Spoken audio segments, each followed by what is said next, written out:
E aí, pessoal? Preparados para mais um mergulho profundo com a gente? Hoje a gente vai se aprofundar num caso que, infelizmente, coloca o Brasil mais uma vez na mira da Corte Interamericana de Direitos Humanos, a Então, Chacina de Acari. pesado, né? Você já acompanha esse caso há anos, né? O desaparecimento dos 11 jovens, as mães de Acari, a luta por justiça que já dura quase 35 anos. É uma história pesada, mas a recente condenação do Brasil pela CIDH traz uma nova camada de complexidade que a gente precisa analisar. Com certeza, com certeza. E essa condenação, como você bem mencionou, não é um caso isolado, né? Dos 14 casos que o Brasil já enfrentou na CEDH, essa é a 13ª condenação. Meu Deus. É um número que pesa, né? Mostra que a gente não está lidando com um episódio isolado, mas com um padrão de violações que precisa ser encarado de frente. E o que me deixa ainda mais intrigada nesse caso da chacina de Acari é que a gente está falando de um crime que aconteceu em 1990. 35 anos se passaram e a justiça brasileira ainda não conseguiu dar uma resposta satisfatória para as famílias das vítimas. É a impunidade. O que me leva a questionar: será que essa decisão da CIDH, depois de tanto tempo, pode realmente trazer a justiça que as mães de Acari tanto esperam? E que tipo de impacto essa decisão pode ter no sistema judicial brasileiro como um todo? São perguntas importantes. E a gente precisa analisar cada detalhe dessa decisão para tentar respondê-las. Para começar, você se lembra de todos os detalhes do caso. Claro, a gente tem aqui o material que eu te enviei com as notícias, os relatórios, as entrevistas. Me lembro da invasão da casa por policiais, das ameaças, do sequestro dos jovens. Mas confesso que alguns detalhes já estão meio nebulosos depois de tanto tempo. Normal. Acho que seria interessante a gente recapitular os eventos principais antes de mergulhar na decisão da CIDH. O que você acha? Perfeito. Relembrar os fatos é essencial para a gente entender a gravidade da situação e o contexto em que a decisão da CIDH se insere. Então vamos voltar lá para julho de 1990, na favela de Acari, no Rio de Janeiro. Ok, vamos lá. Na época, o que aconteceu exatamente? Me lembro de relatos de violência policial, mas quais foram os eventos que desencadearam essa tragédia? Tudo começou com um grupo de policiais militares invadindo a casa de uma moradora. Eles ameaçaram 3 jovens que estavam lá. Nossa, e exigindo dinheiro. É importante destacar que essa prática, infelizmente, era comum em diversas comunidades do Rio de Janeiro naquela época. Um reflexo da violência institucionalizada e da falta de controle sobre as ações policiais. Sim, me lembro de ter lido sobre isso nos relatórios. Essa primeira invasão já configurava um abuso de poder absurdo, né? E o que aconteceu depois? Pouco tempo depois dessa primeira invasão, 6 homens encapuzados, que também se identificaram como policiais, invadiram outra casa na comunidade. Que merda. Eles sequestraram 11 jovens que nunca mais foram vistos. Nossa, esses desaparecimentos. Que horror. Me lembro da angústia das famílias, da falta de informação, da busca incessante por respostas. E a investigação, como foi conduzida na época, teve alguma repercussão.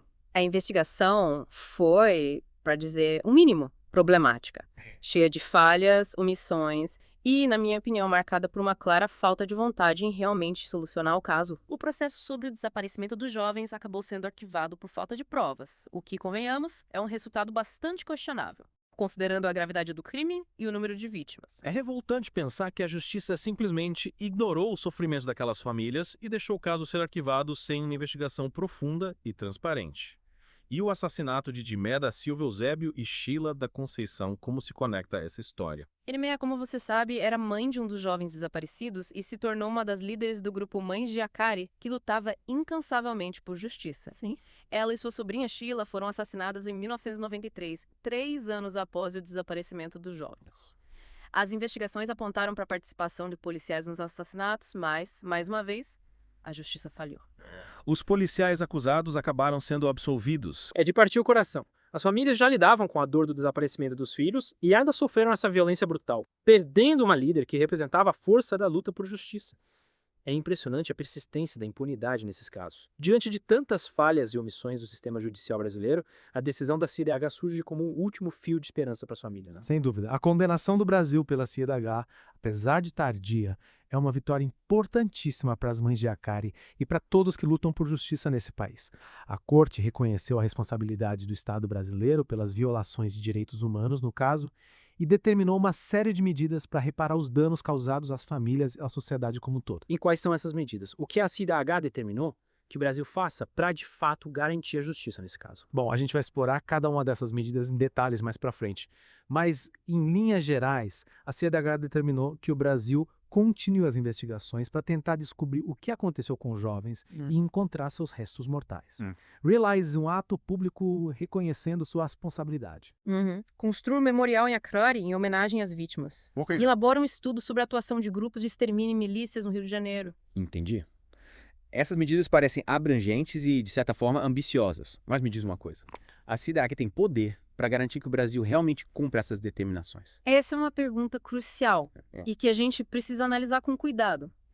A CIDEAG não tem poder de execução direta, ou seja, ela não pode obrigar o Brasil a cumprir suas decisões. A implementação das medidas depende, em última instância, da vontade política do Estado brasileiro. Mas a gente sabe que a pressão internacional gerada por uma condenação da CIDEAG é enorme. Sim. E isso pode ser um fator determinante para que o Brasil finalmente tome medidas concretas para fazer justiça nesse caso. A gente espera que a pressão internacional e principalmente a pressão da sociedade civil, que compõe esse caso há tantos anos, serão suficientes para que a justiça finalmente seja feita. Mas ainda temos muito a discutir sobre esse caso, né? As implicações dessa decisão, os desafios para a implementação das medidas. Com certeza, e é exatamente isso que a gente vai fazer na sequência do nosso mergulho profundo. Então vamos lá. Que detalhes dessa decisão da CIDH merecem destaque, na sua opinião? Que a gente precisa analisar com mais atenção. A decisão da CIDH, como a gente estava discutindo, é cheia de nuances. Ela não se limita a apontar as falhas do Brasil no caso Acari, mas tenta ir além, buscando soluções que impactem o sistema como um todo. Uma das medidas que me chamou atenção, e que você também destacou, é a determinação de que o Brasil continue investigando o caso. A gente sabe que o processo foi arquivado por falta de provas, mas a CIDH coloca em xeque a qualidade dessa investigação inicial. É verdade. A gente pode dizer que a CIDH está basicamente dizendo, olha, Brasil, você não fez o dever de casa direito. E isso é muito forte, né? Porque coloca em evidência a fragilidade do nosso sistema judicial, a falta de investimento em investigações, a dificuldade em responsabilizar agentes do Estado. Exato. E essa crítica da CIDH, na minha visão, tem um impacto que vai além do caso Acari. É como se a corte estivesse dizendo: Brasil, você precisa rever suas práticas, seus protocolos, a forma como conduz investigações de violência policial, especialmente em casos de desaparecimento forçado. E essa questão do desaparecimento forçado é central nesse caso, né? A gente está falando de um crime que deixa marcas profundas, não só nas famílias das vítimas, mas na sociedade como um todo. A angústia da incerteza, a impossibilidade de ter um luto, de ter um corpo para enterrar, é uma violência que se perpetua no tempo. Com certeza. E a CIDH reconhece essa gravidade. Tanto que uma das medidas determinadas é a criminalização do desaparecimento forçado no Brasil. Atualmente, nosso Código Penal não tipifica esse crime de forma específica, o que dificulta a punição dos responsáveis e a proteção das vítimas. E essa criminalização, na sua opinião, teria um impacto real na prevenção de novos casos? Acredito que sim. Ter uma lei específica para o desaparecimento forçado demonstra um compromisso do Estado em combater essa prática, facilita a investigação e a punição dos culpados e, principalmente, envia um sinal claro de que esse tipo de violência não será tolerado. A gente precisa de leis mais rigorosas e de mecanismos eficazes de controle para garantir que a violência policial não fique impune. Mas, voltando à decisão da CIDH, me chamou a atenção também a determinação de que o Brasil realize um ato público reconhecendo sua responsabilidade no caso Acari. Qual o significado desse ato, na sua visão? Esse ato público, na minha interpretação, tem um valor simbólico enorme. É um pedido de desculpas formal do Estado às famílias das vítimas e à sociedade brasileira como um todo. É o reconhecimento de que o Estado falhou em seu dever de proteger seus cidadãos e garantir seus direitos básicos. É um gesto importante para a memória das vítimas, para a reparação histórica, né? Mas, além do simbolismo, esse ato público teria algum impacto prático? Sim, com certeza. Esse ato público, se realizado de forma transparente e com a participação das famílias, pode contribuir para a reconstrução da confiança entre o Estado e a sociedade. É um passo importante para a reconciliação, para a superação do trauma causado por essa violência. E a construção do Memorial Acari, que a CIDH também determinou, segue essa mesma linha de reparação histórica e simbólica. Exatamente. O memorial seria um espaço de lembrança, de homenagem às vítimas, de reflexão sobre a violência policial e a importância da luta por justiça. Sim. Seria um local de encontro para as famílias, para que elas pudessem compartilhar suas histórias, manter viva a memória de seus entes queridos e, quem sabe, encontrar algum conforto nesse espaço de partilha e de luta. É transformador em memória, em luta, em esperança, né? Mas a gente sabe que a violência policial, infelizmente, não se limita ao caso Acari. Há um problema estrutural que se repete em diversas comunidades do Rio de Janeiro e do Brasil. E a CIDH, de certa forma, reconhece essa complexidade ao determinar a elaboração de um estudo sobre a atuação de grupos de extermínio e milícias. Com certeza.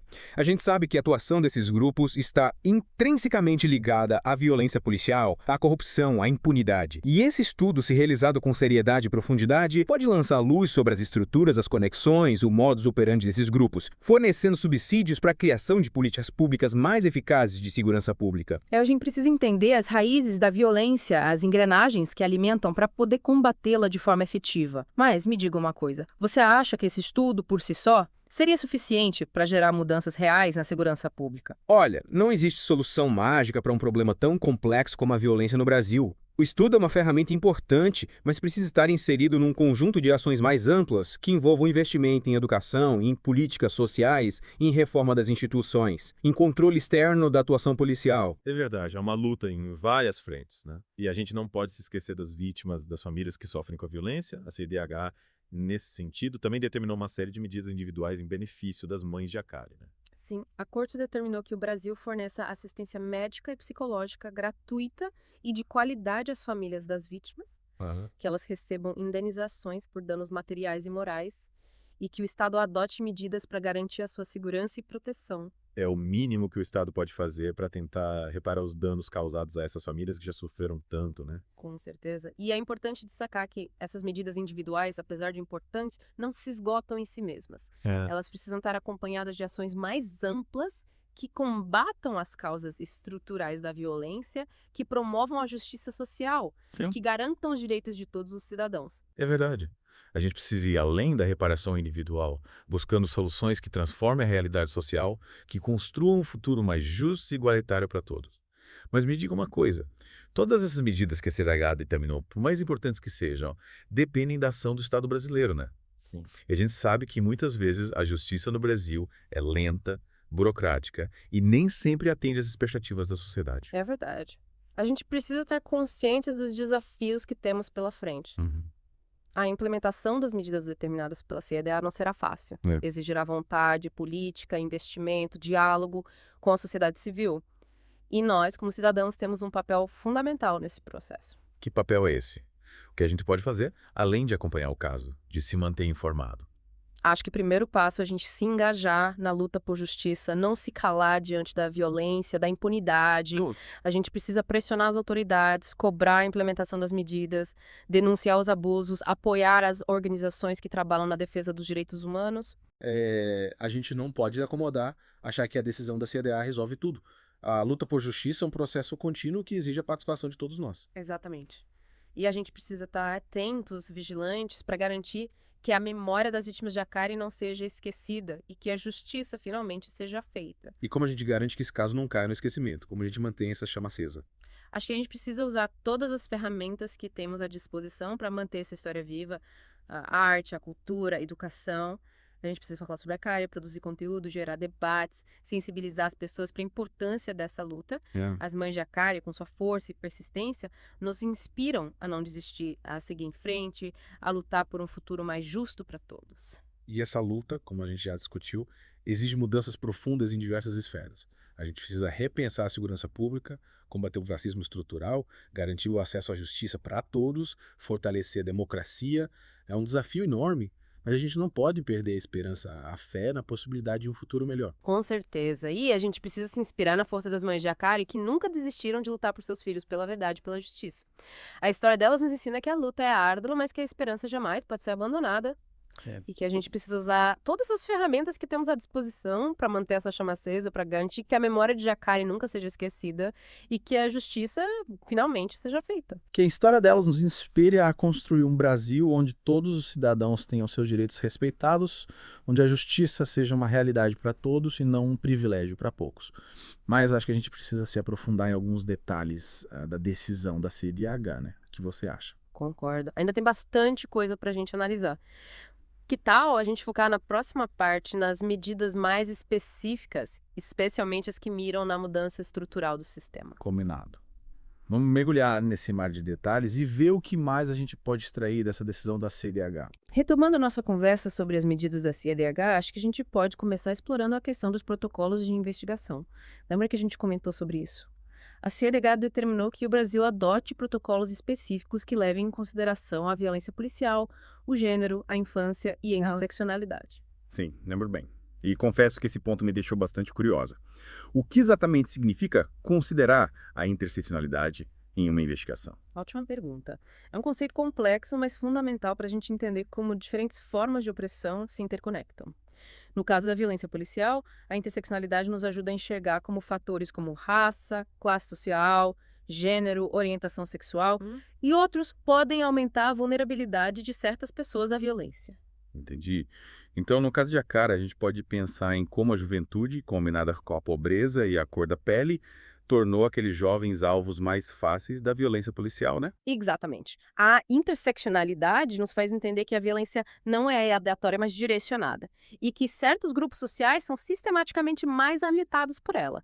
E a CIDH, ao determinar a adoção desses protocolos, está basicamente dizendo: Brasil, você precisa reconhecer essa complexidade e treinar seus investigadores para que eles sejam capazes de identificar e combater as diferentes formas de discriminação que permeiam a violência policial. Faz muito sentido. Mas me diz uma coisa. Na prática, como esses protocolos poderiam mudar a forma como as investigações são conduzidas? Imagina que um investigador, treinado sob a ótica da interseccionalidade, chega a uma cena de crime. Ele não vai apenas coletar provas e ouvir testemunhas, mas vai se questionar: quem são as vítimas? Qual o contexto social em que essa violência ocorreu? Quais as relações de poder envolvidas? Ele vai buscar entender as nuances do caso, as motivações por trás da violência e, com isso, construir uma investigação mais completa e justa. É como se a gente estivesse dando uma lupa para os investigadores, para que eles enxerguem detalhes que antes passavam despercebidos, né? E isso pode fazer toda a diferença na busca pela verdade e pela justiça. Mas, pensando na implementação desses protocolos, me preocupa a questão da capacitação dos policiais, dos investigadores, dos peritos. Será que existe estrutura para que essa mudança de mentalidade aconteça de fato? É um desafio enorme, sem dúvida. A gente sabe que a cultura policial, em muitos casos, ainda é marcada pelo autoritarismo, pela violência, pela discriminação.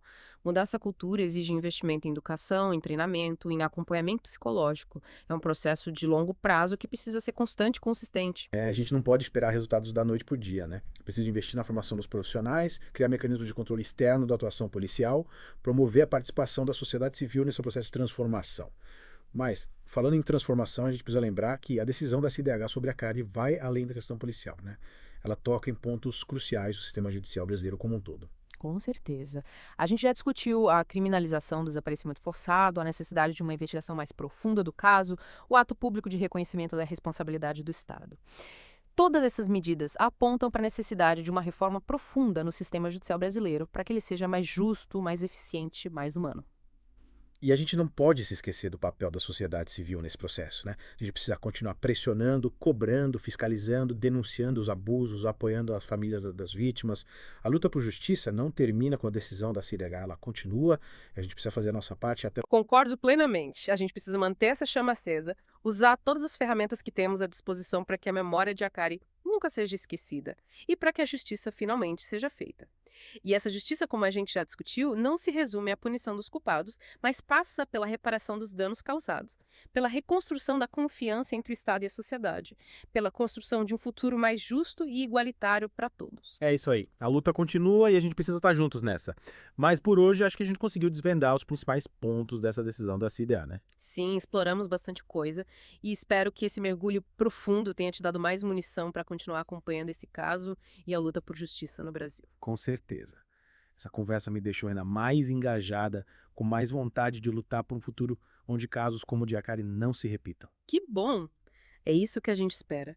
Que esse podcast te inspire a agir, a se envolver, a fazer a diferença. E você que está nos ouvindo, fica o convite para continuar essa conversa. Compartilhe suas reflexões, suas dúvidas, suas sugestões. A gente precisa continuar falando sobre Acara, sobre violência policial, sobre justiça social. Afinal, a luta por um Brasil mais justo é responsabilidade de todos nós. E por hoje ficamos por aqui. Até a próxima.